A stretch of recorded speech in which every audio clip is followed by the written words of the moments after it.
Puesto.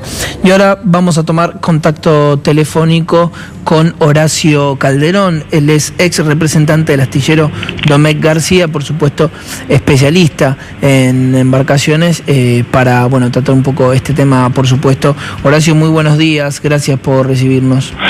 Por favor, faltaba más. Usted ha tenido declaraciones en estos tiempos de búsqueda como especialista respecto a las posibilidades de lo que había ocurrido con el submarino. ¿Cuál es su mirada hoy con lo que estamos viendo en este momento, ya ha pasado tanto tiempo? En principio no es la primera vez que ocurre un incidente con un submarino argentino, que podría haber tenido de alguna forma un final trágico.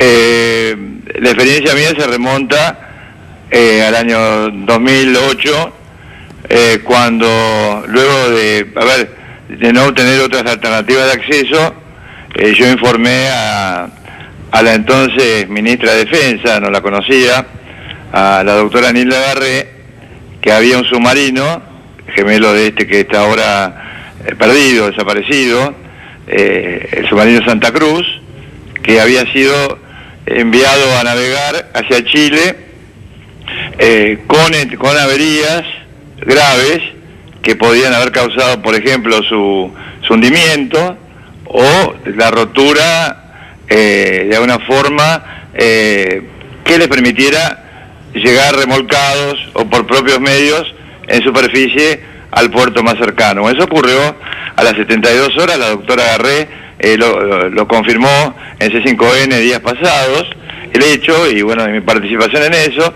Entonces yo creo que acá lo que ha ocurrido ha sido una falla general, súbita, como decía el famoso comunicado del embajador argentino en Austria, contundente, no nuclear, etcétera, lo cual, además de otras señales, ¿no?, que uno conoce que podía haber utilizado el comandante en caso de emergencia y que pudieran realmente intentar el salvamento, no digo de la unidad, pero por lo menos de sus mismos tripulantes no se habían dado. O sea, acá evidentemente el submarino había sufrido una explosión, eso es seguro, una explosión interna, que podría haber terminado, todo esto es especulativo, por supuesto, con la vida de todos los tripulantes, o casi todos ellos, y luego al descender a unas profundidades no aceptables para la resistencia del casco. Dicho sea de paso, este casco tiene un acero que es incluso más poderoso, más resistente que el de una planta nuclear. Que entonces sí se produjera una implosión, que es cuando la fuerza externa de la presión, en este caso del agua, supera a la resistencia de este acero al cual acabo de hacer referencia. Horacio, Carla Rebello te habla, ¿cómo te va? Carla, ¿cómo estás? Bien. Hay familiares, ayer hicieron realmente declaraciones que daban mucha angustia por cómo lo contaban, sobre todo la mujer de uno de los tripulantes desaparecidos, que decía que ellos sabían que la situación no era buena para navegar y que el submarino perdía hidrógeno y que antes de salir ellos compraban guata para tratar de sobrellevar o solucionar ese problema. Yo diría que, la declaración de la mujer o la pareja de ese tripulante debería ser investigada y probada, obviamente, los hechos, para que no se tenga como cierta la información que se dé oficialmente, y tampoco a lo mejor alguna que pueda inducir los abogados para luego hacer un juicio. Hay que ir directamente porque estas cuestiones quedan registradas.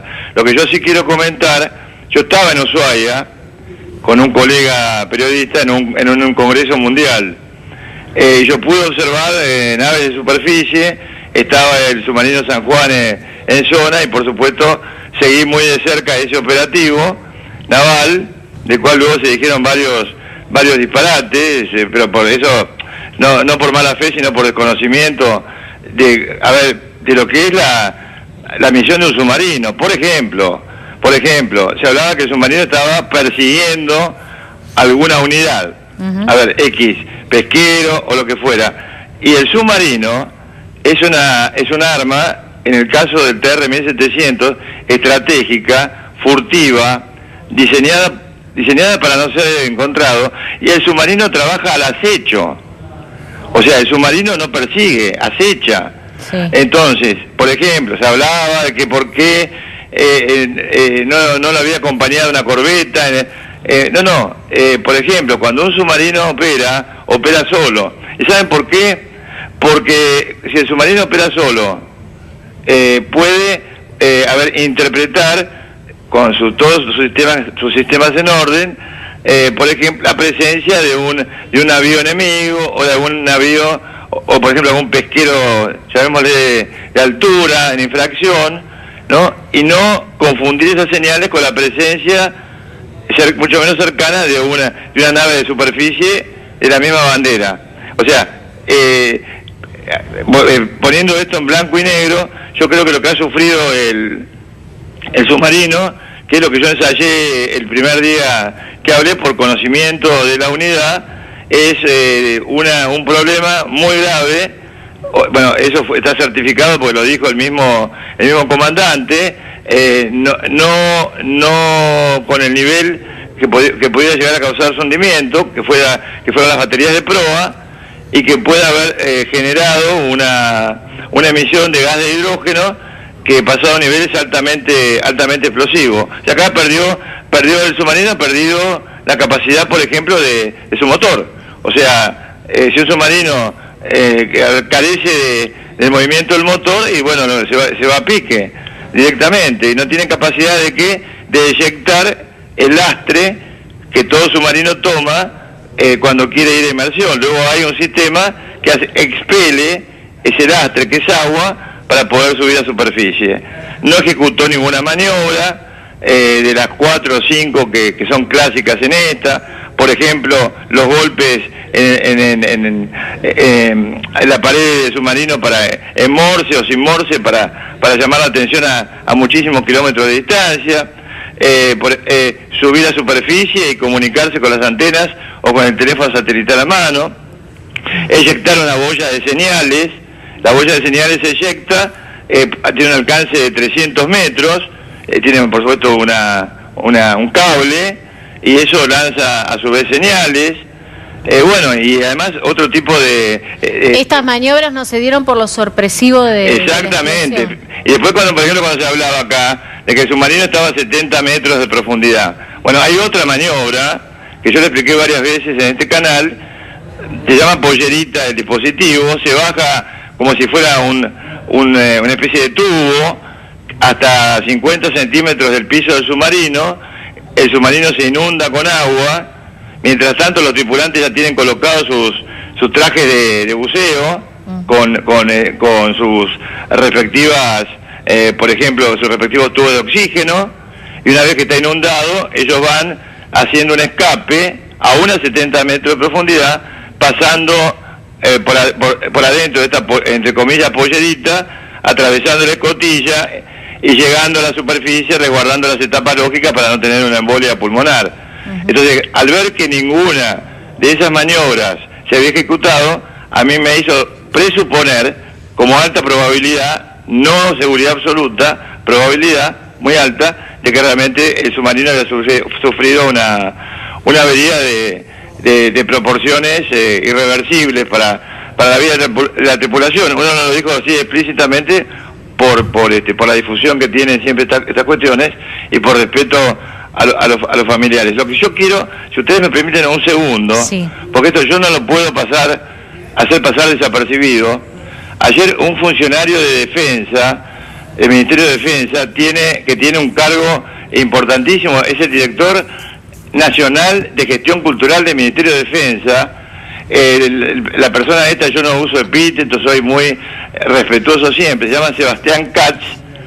Sí. Utilizó un WhatsApp que decía: volvió WhatsApp, un tuit, volvió WhatsApp, no como otros. Entonces, si luego se disculpó, pero diciendo que él no quería ofender a nadie. Bueno, Esto se llama moral de intención. Él no tenía la intención de herir a alguien, pero un funcionario de semejante calibre a cargo de la cultura del Ministerio de Defensa no puede utilizar, un tuit con un sentido irónico cuando nosotros estamos de luto. Yo soy miembro de la familia naval por con los 44 tripulantes perdidos. Entonces yo lo que creo que este señor se tiene que ir del Ministerio de Defensa. Si tiene dignidad tiene que renunciar, y si no la tiene lo tienen que destituir, sin hablar de la responsabilidad que tiene el mismo ministro en el manejo de este tema. Bien, por una situación similar a la que describís, Horacio, apartaron de la fuerza a este gendarme que hizo ese video tan polémico. Sí. Lamentable, realmente. Está de más decirlo. La verdad. No merece ni que le dediquemos tiempo, Horacio. Solamente yo el tiempo que pedí, le dije, señor, yo como miembro de la familia naval no puedo aceptar su disculpa, pero la única forma que yo lo acepto es que usted presente su renuncia indeclinable, si es que es una persona que por lo menos tiene un sentido de dignidad. La moral de intención es: yo no quise ofender, pero el dolor que causa con su acto, hace que, para mi punto de vista, uno tenga que pedir o exigir al ministro, si es que este hombre no renuncia, que lo destituya. Está clarísimo. Horacio, muchísimas gracias por esta comunicación. Gracias. Como siempre, muy gentil con nosotros, con el canal, acompañando esta información. Gracias. Hasta luego. Hasta luego.